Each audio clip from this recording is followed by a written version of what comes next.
UBS in the late 2000s was one of Europe's most globally connected banks, with large trading operations that served institutions, asset managers, and corporate clients. Inside such banks, trading is never meant to be a solo activity. It is designed as a coordinated system. Traders take positions within strict limits. Risk teams monitor exposures.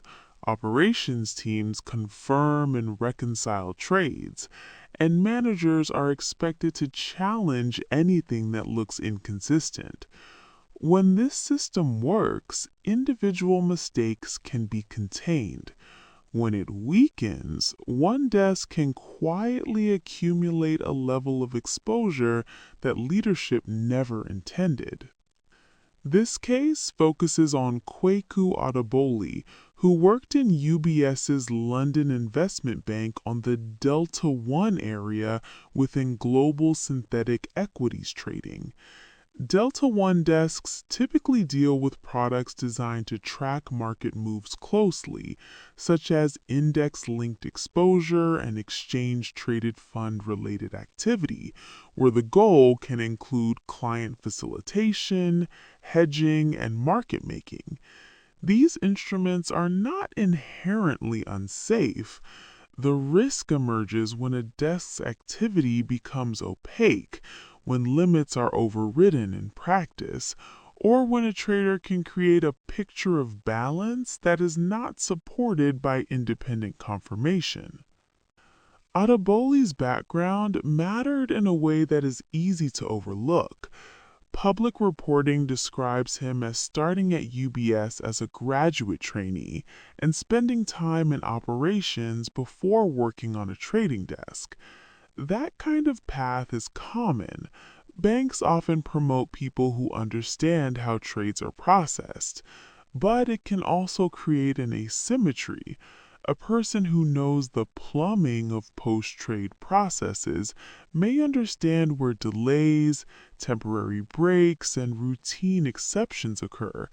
Knowledge that becomes risky when the institution's controls depend too heavily on routine rather than on evidence-based verification. UBS, like other major banks, used control layers to manage trading risk. Daily limits, supervision, reconciliation, and systems that flag unusual patterns. Yet even a strong framework can be vulnerable if any of the following become normal: exceptions that stay open too long, confirmations treated as paperwork rather than proof, supervisors who receive incomplete management information, and a culture where challenges are softened because the desk appears profitable or busy.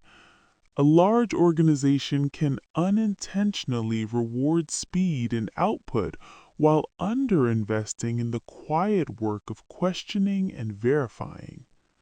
By September 2011, UBS disclosed that unauthorized trading had produced losses in excess of 2 billion US dollars, later stated as about $2.3 billion.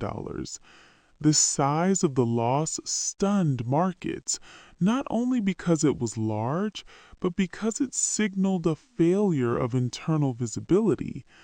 A bank can handle market volatility.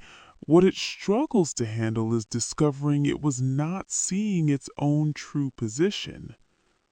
A key educational point is that unauthorized trading is not a mystery technique.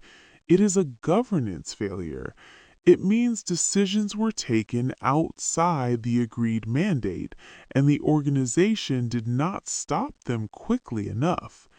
In modern trading environments, that usually requires more than one weakness: gaps between systems, controls that can be overridden by process shortcuts, and supervisory routines that accept explanations instead of demanding independent confirmation.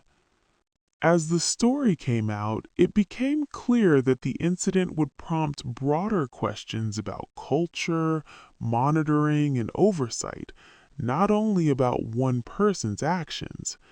Reuters described the case as one that would subject the bank to an uncomfortable examination of its practices. That framing is important for viewers. This case is best understood as a systems lesson. It shows how complex organizations can drift into a state where warning signals exist, yet do not trigger decisive intervention.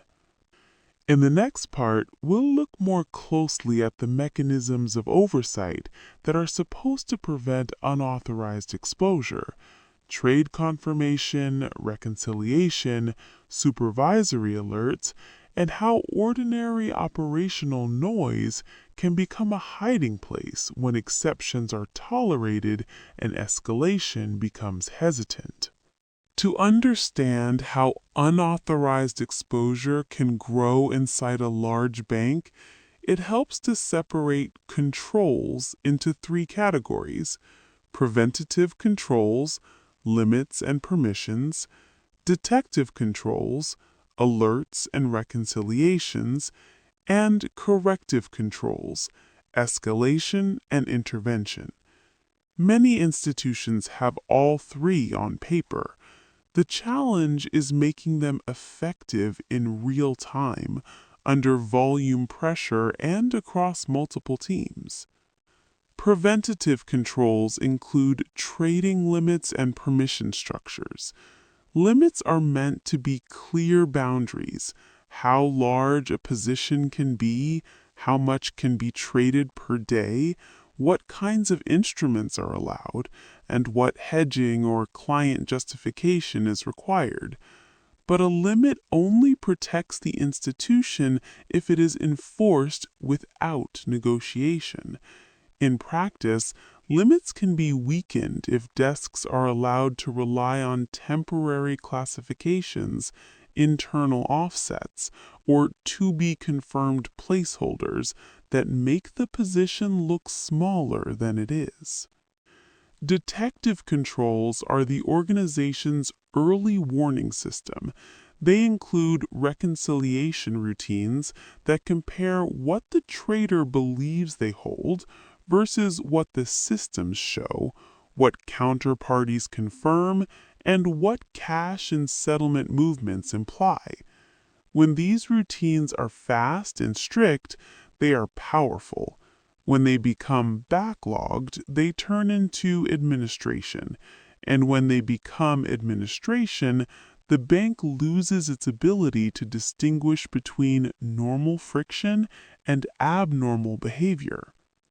UBS's regulator later highlighted issues that sound technical but are actually deeply human. In the UK regulator's final notice, the findings included that front office supervision was hampered by a lack of effective management information. There were weaknesses in the culture of challenge in logistical and control functions, and the complexity of certain areas warranted specific review. Those phrases point to a central lesson. Even if alerts exist, supervisors must receive information that is timely and interpretable. If supervisors see fragments rather than a coherent picture, they can be sincere and still miss what matters. Corrective controls are what happens after a signal appears. A control team might see a pattern: unusual transaction behavior, repeated amendments, or unexplained breaks. But if escalation feels costly, teams may delay. Sometimes they delay because they assume another function is investigating. Sometimes they delay because the desk provides plausible explanations. Sometimes they delay because supervisors are busy and do not want to disrupt trading activity that appears to serve clients. The result is the same. The system acknowledges the warning, that does not act. Public reporting later suggested that UBS had warning signals in its systems about the trading activity, and that these warnings were not acted on effectively. This matters because it shows the difference between detection exists and detection leads to intervention. Many organizations invest heavily in surveillance tools, then underinvest in the organizational habit of responding decisively. Another key element is the complexity of certain products and workflows. Some desks rely on a mixture of real hedges, client facilitation trades, and internal inventory management. If controls rely on net exposure alone, a desk can appear within boundaries while carrying very large gross positions that are operationally hard to reduce quickly. That gross size matters because unwinding requires real market transactions, timing, liquidity, and operational capacity, not just a tidy net number on a report. In the Adoboli case, the timeline became public quickly in September 2011. UBS announced a large loss, Adoboli was arrested by City of London police, and the story triggered scrutiny of the bank's systems and controls. For educational purposes, the crucial point is not the speed of the news cycle, but the idea that internal visibility had failed before the news cycle arrived. The incident was discovered late, when the scale was already large. The human layer is also important. Control professionals often work under volume pressure. When teams are stretched, they may prioritize closing items rather than investigating. Over time, this can normalize a high level of exceptions.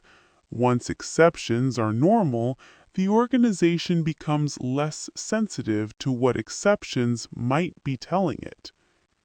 In the next part, we'll focus on how pressure and escalation interact, how a person can feel pushed to maintain a story of normality, how temporary mismatches can persist, and how a large institution can slowly lose the ability to distinguish routine breaks from a growing risk that needs immediate containment. Unauthorized exposure often grows through a pattern that looks emotionally understandable, even as it remains professionally unacceptable. A person crosses a boundary, believes it is temporary, and intends to reverse it quickly. When the reversal doesn't happen, the person faces a choice: disclose and accept consequences, or continue and hope the situation can be corrected later. The longer concealment continues, the harder it becomes to stop, because stopping requires admitting not only the latest breach, but also the earlier decisions that created it. In trading environments, daily results carry enormous psychological weight. Performance is measured constantly, and even small losses can feel like a visible mark. If someone believes they can return to a normal state with just a little more time, they may delay disclosure. This is where a bank's culture matters. If the culture treats early reporting as responsible professionalism, issues surface earlier. If the culture treats problems as shameful, people hide longer. Large banks also create a particular kind of managerial distance. Senior leaders do not see raw trading detail, they see reports. Those reports are summaries built on data pipelines, classifications, and assumptions. If any of those components are distorted, by misbooking, by delayed confirmation, by internal offsets that are not real, the summary can mislead. A manager might see a book that appears controlled while the underlying reality is unstable. When the incident became public, Reuters reported that Adoboli was charged with fraud and false accounting dating back to 2008. For an educational audience, it is important to frame this carefully. The key lesson is not the details of how improper entries may have been used, but the organizational vulnerability that allowed discrepancies to persist. Any complex system has breaks. The question is whether breaks are resolved by evidence and independent confirmation, or whether they can be explained away repeatedly. Another subtle factor is how a desk's role can be described. Delta One activity can be framed as client facilitation and hedging, which can make large positions sound normal. When managers hear it's hedged or it's matched, they may relax unless they demand proof.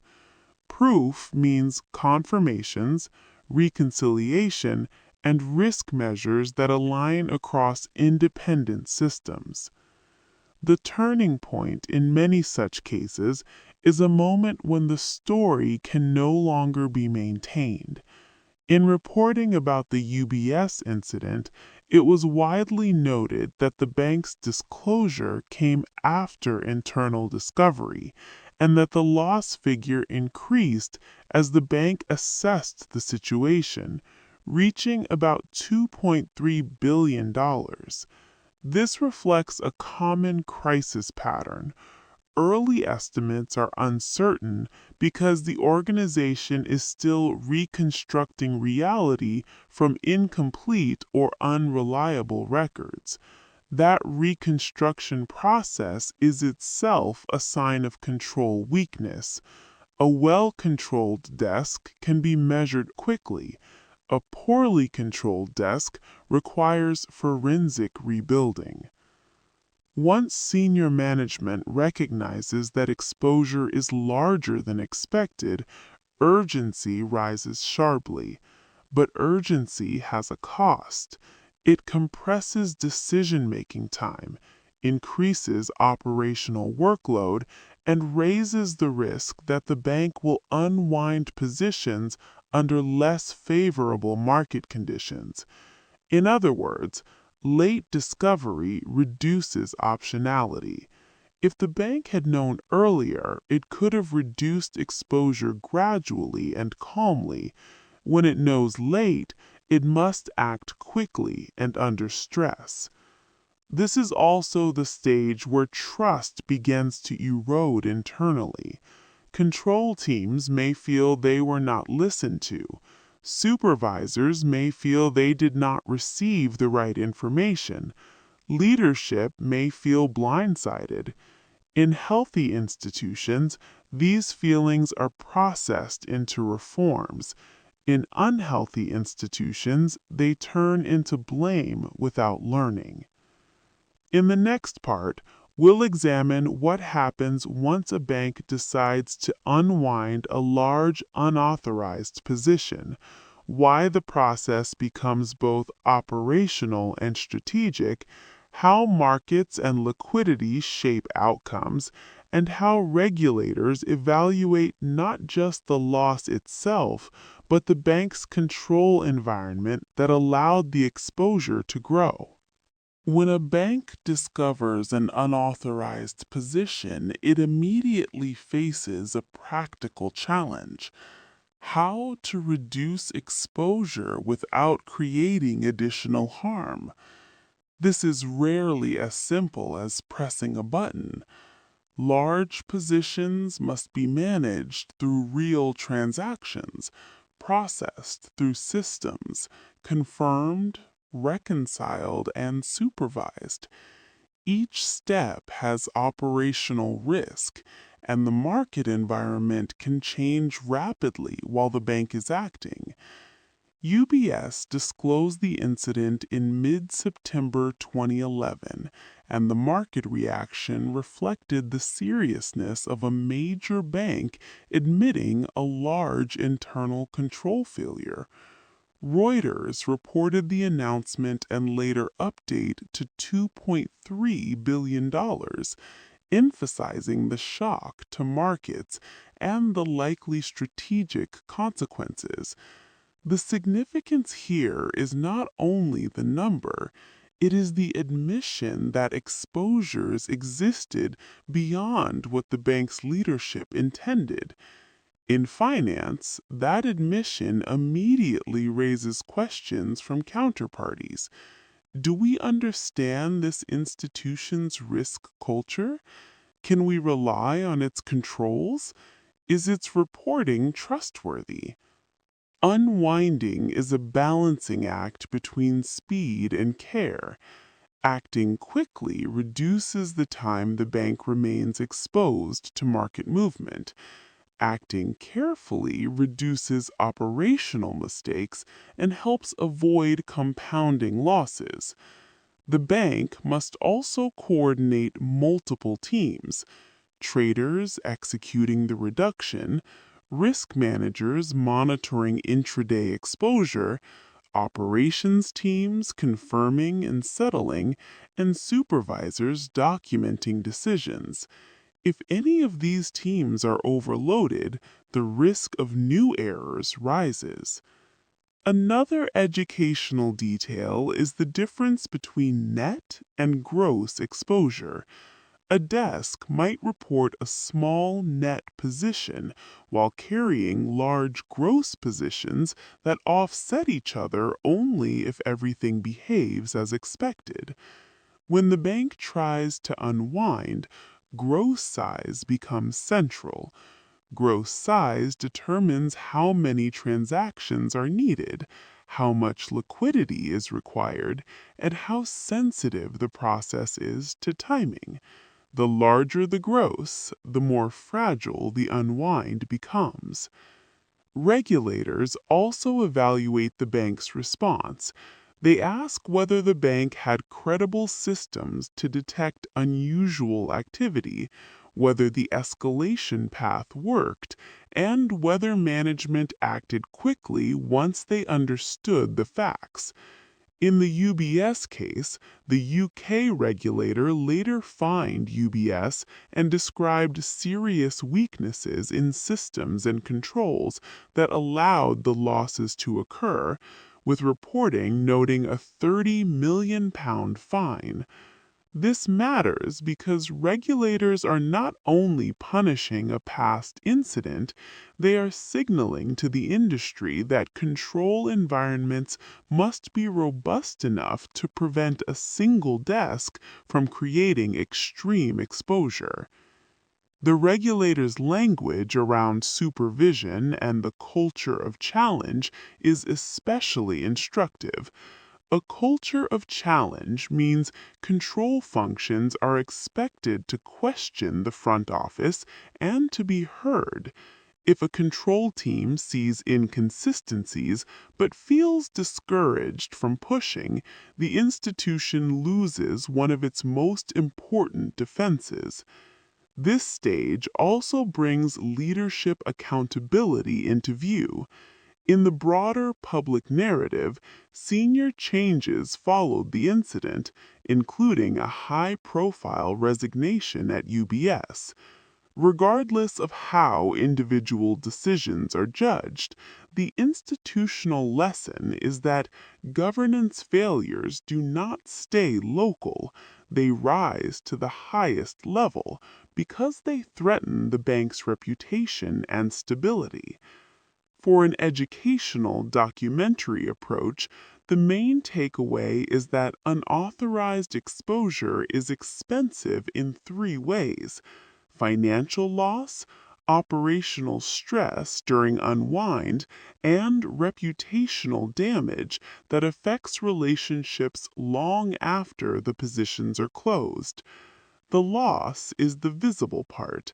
The erosion of trust is often the longer lasting impact.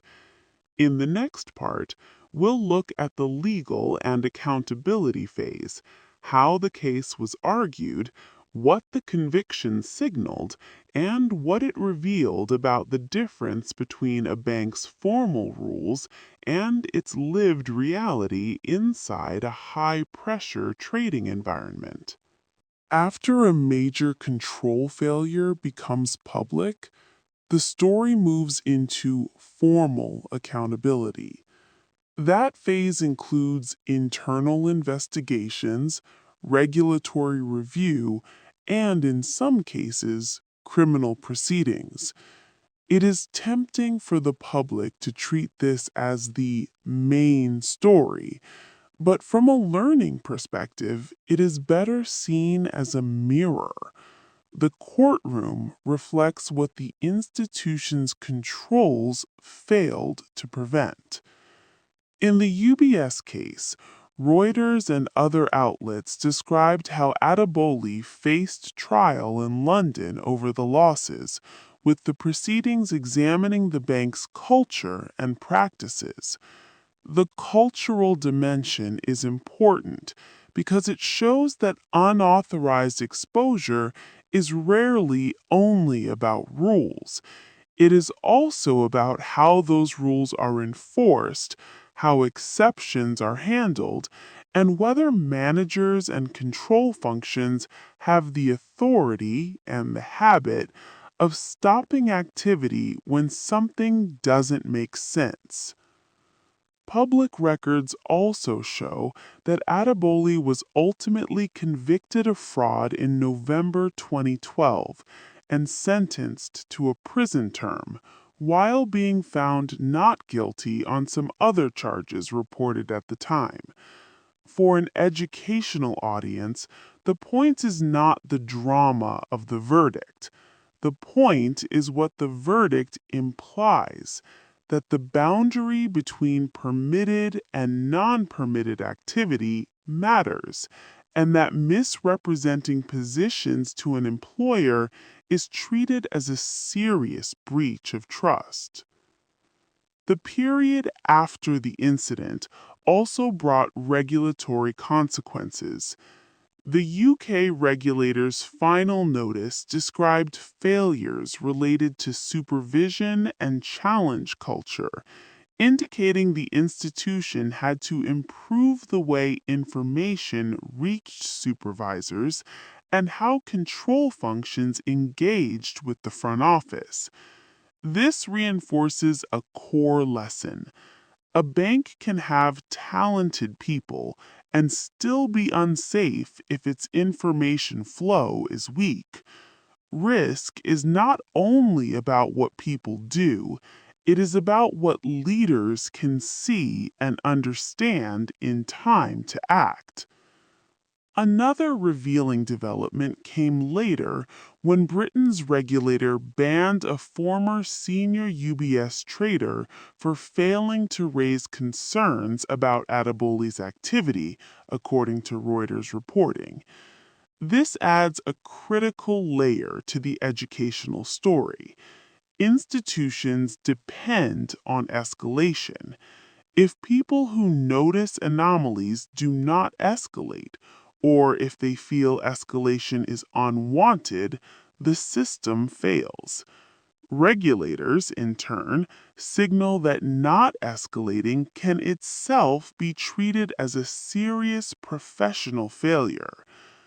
From a systems viewpoint, this is about organizational voice. Voice means people speak up when they see risk. Voice is enabled by clear processes and protected by culture. If voice is absent, problems grow silently. If voice is present but ignored, people stop speaking.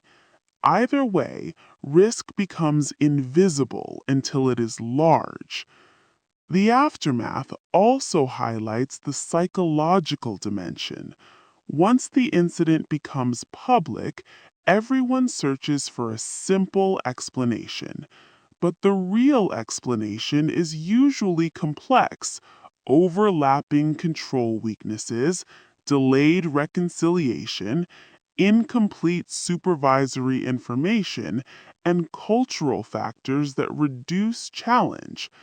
The bank's own internal reviews and regulator attention indicate that these were not one factor failures.